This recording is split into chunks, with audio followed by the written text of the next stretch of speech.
Welcome to Smacky's Garage. Today we're going to be removing our carburetor from our 2007 Ski-Doo. We're going to go through it, clean it, and make sure it's ready for the upcoming year.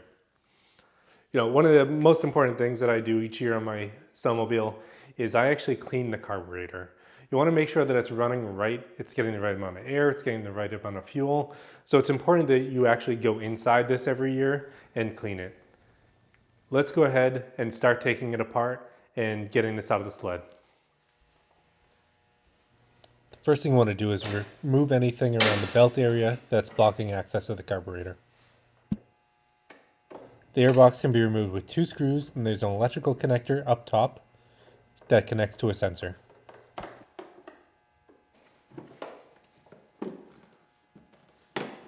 Go ahead and take off the coolant line first. After you get the coolant line off, you should disconnect any of the lines on the front of the carburetor that are for vents. Then I'm going to remove the throttle and choke cables by loosening the nuts off the top. For these, I like to get them in position first, so I take these off, I loosen them up so I can actually pull it out and do it separately. Or do it away from the sled, or a little bit further away from the sled. So on the back side of the carburetor, there's that screw back there that needs to be loosened up so you can remove it from the boots. This is where that long screwdriver comes in handy again. Yeah, that one, and you have the far one all the way on the other side.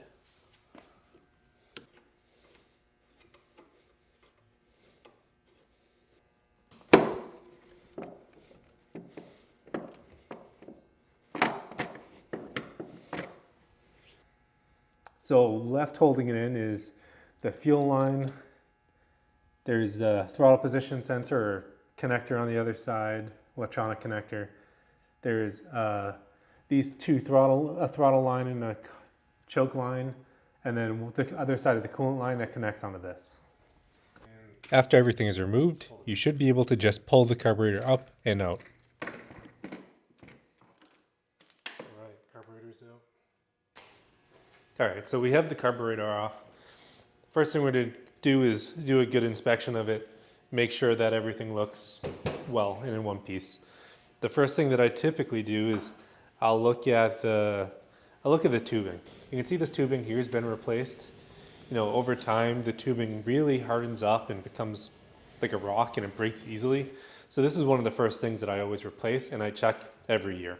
So I do a quick inspection of inside of each carburetor to take a look to see how the slides look. You know, I want to check to see if there's any gunk on the inside here that's being picked up or making its way through. That's maybe a little bit dirty, so something that we're going to have to clean, but not too big of a deal. So let's go ahead and start taking this apart so that we can start cleaning it. We're going to start by taking off the fuel bowls on the bottom of the carburetor. These fuel bowls are what's going to hold all the fuel, which if there's any that dried out over the winter, it's going to leave some varnish on the inside. So we're going to go ahead and take those off. For each one, there's going to be a Phillips head and then a nut on the bottom that has to be unscrewed. While you take these off, you should be aware that there is probably going to be fuel in them. You're going to end up spilling fuel, so make sure that you have a rag or something to pick it up with. All right, after both the Phillips heads are off, then we're going to go ahead and take off the nuts on the bottom. Now loosen these, and we'll take them off by hand. So if there's any fuel, now's when you'll start to see it.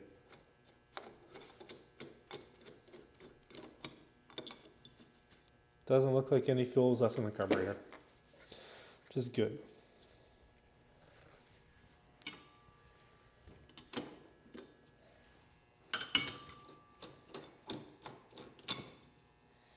So now a little bit of fuel left in it. Okay. Let's flip the carburetor over and take a look at what we're going to be cleaning. So there's going to be an area that we're going to focus on. You have 3 main areas where gas is going to enter the carburetor here. You have the main jet, which is here and here. You have the pilot jets, which are here and here. And then you have the needle and seat, which helps fill up the float bowl, which is underneath here. So we're going to go ahead and we're going to take out both main jets and both pilot jets and take a look at them.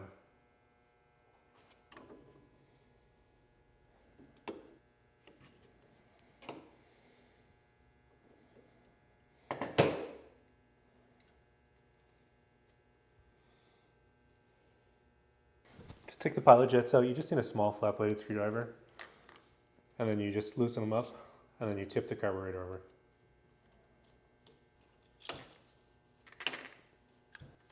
So on this side, everything looks pretty clean. It still had some gas in it, so you don't see much varnish on it. But when we look at the other side, that's when you're starting to see some more buildup. I think the pilot looks okay, but when we look at the main jet, you can start to see some buildup on it, which is probably could cause some issues. So we're going to go ahead and we're going to clean them all. So let's go ahead and start cleaning them. All right, so now that we have the jets, we're going to drop the jets in the cup, and we're going to put some carburetor cleaner on them.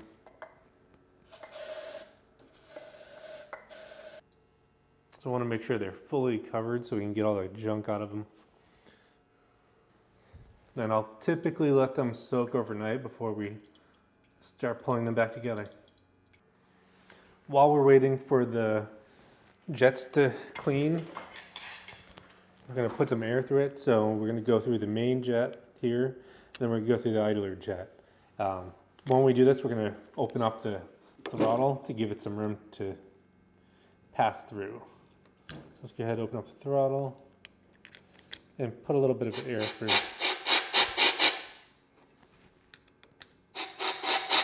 Same thing for the idler.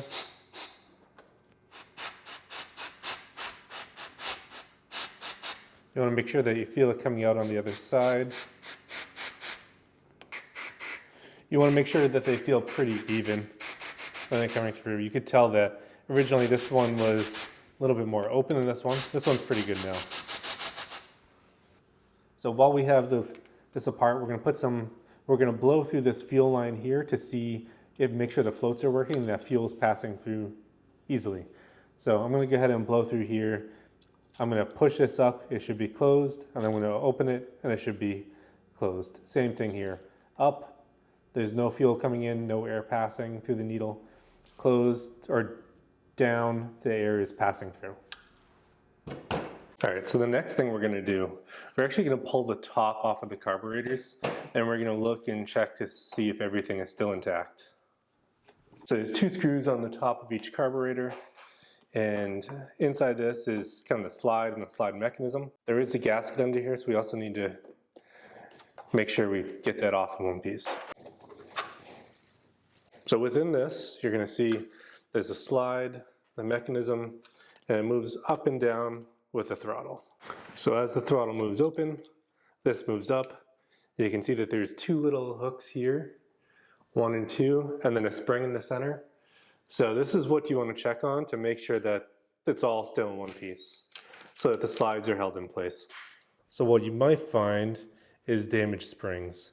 So here you can see these 2 springs were removed. Half of the spring is missing, so it wasn't actually holding on. So I had to replace it on this carburetor, but they're all set now.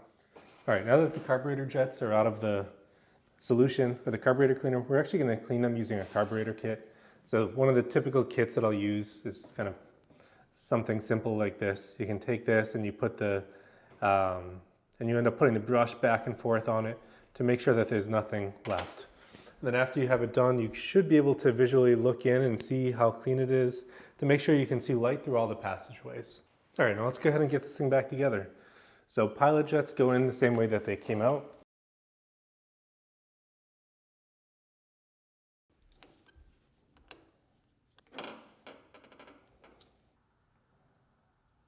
For the main jets, go in the same way they came out. You gotta make sure you don't strip them, so you don't want to torque them down too hard.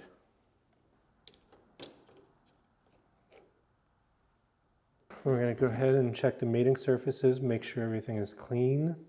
So you need to make sure that the carburetor float gaskets are in the right place. As soon as they're in the right place, you just take it, and this needle will go inside this hole here and should just slide in. There we go, perfect. So from this, take this, put it back on, and then the Phillips heads.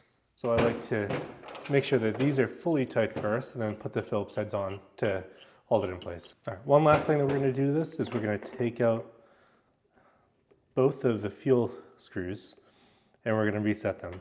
First, we're going to take a look to see how clean they are, and we're going to wipe them off. It looks pretty good. So I'm going to screw them all the way back in, and then I'm going to reset them back to their original position. Since everything's reset, we're going to go ahead and put this back in the snowmobile, and that'll be it. Thanks for tuning in to Smacky's Garage today. I'm going to go ahead and put this back in. It goes back in the same exact way that you took it out, just in the opposite steps. You don't need to watch how to do that. There's really no tips and tricks. So I'll see you next time.